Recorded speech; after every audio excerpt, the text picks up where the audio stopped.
Ng umaga po, nagkakape po ang inyong lingkod at pinagsasabay pa rin po ang pag-aaral sa salita ng Diyos. Okay. Tungkol pa rin po sa mga comment na sabi ng mga comment na bakit ka nangangaral? Matalino ka ba?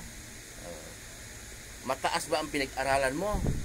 Yung pare nga 12 years nag-aral yun. Ba? Di ko alam 12 years para nag-aral mga pare. Ang alam ko yung mga apostol, wala ko pinag-aralan yun, sabi ng mga Hudyo. Wala pinag-aralan ito, bakit pagiging matalino? Si Jesus naman, hindi po nag-aral, kahit grade 1, hindi po nag-aral. Pero, sabi ko po noon, yung mga nauna ko pong pinopost, hindi po ko nangangaral. Binasa ko, may verse naman po akong binabanggit. May verse. Ngayon po pakinggan po niyo, may babasahin ang lingkod. Sa John 4:23, okay? Hanggang 24. Pakinggan po ninyo. Ito po. Kaya nasabi ko po na hindi ako nangangaral, binabasa ko. Pakinggan po ninyo. Subalit, dumarating na ang panahon at ngayon na nga na ang mga tunay na sumasamba sa Ama ay sumasamba sa Kanya sa Espiritu at sa katotohanan. Sapagkat ganyan ang uri ng pagsambang ninanais ng Ama.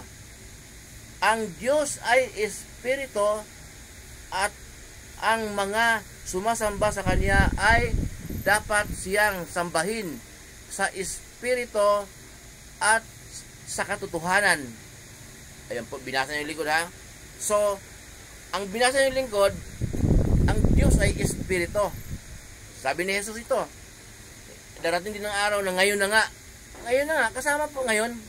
Nung panahon ng Panginoong Jesus, at ngayon kasama. Ngayon na nga na, sambahin ang Diyos sa Espiritu at katotohanan. Dahil, kung nasaan ang Espiritu, nandoon yung katotohanan. Espiritu ang Diyos po. Sambahin natin.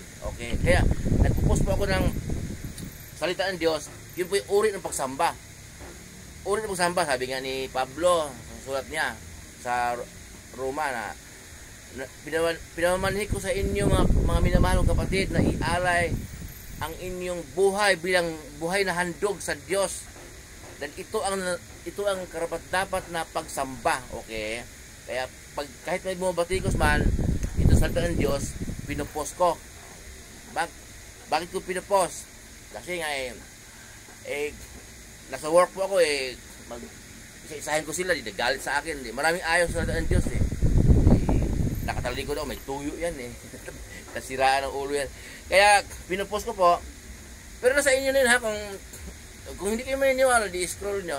Ganun na po ito yung oras pagsamba, ginagawa ko. At binabasa ko naman, hindi pangangaral.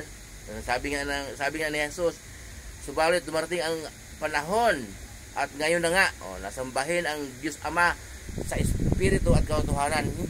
Ang gusto pala ng Diyos Ama, yun ninanais ng Ama. Nasambahin siya. Nakapikit ka na nakayuko, nanalangin ka. Bago ka manalangin, wala kang kaguluhan sa buhay at kasiyahan na iniisip. Alisin mo na yung kaguluhan mo at saman ang loob at kasiyahan. Kasi kung mayroon kang iniisip na gano'n, hindi marinig ng Diyos Ama. Kaya yun pong ibig sabihin nun. Dahil ang Diyos ay Espiritu, hanapin natin siya sa isip at puso bago tayo manalangin. Okay? At ang Diyos ay Espiritu, hindi tayo haharap sa rebulto ha.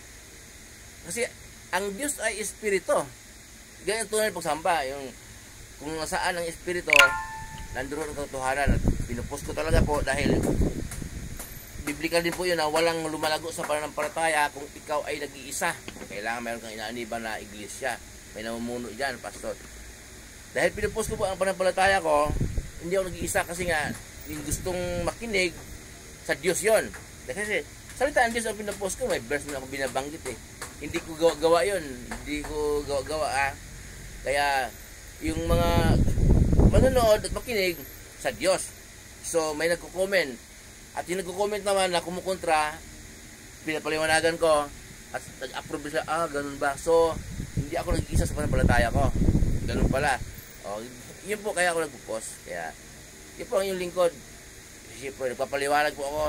Kasi sabi din naman sa Bible na huwag maging sanhi ng pagkakasala ng iba.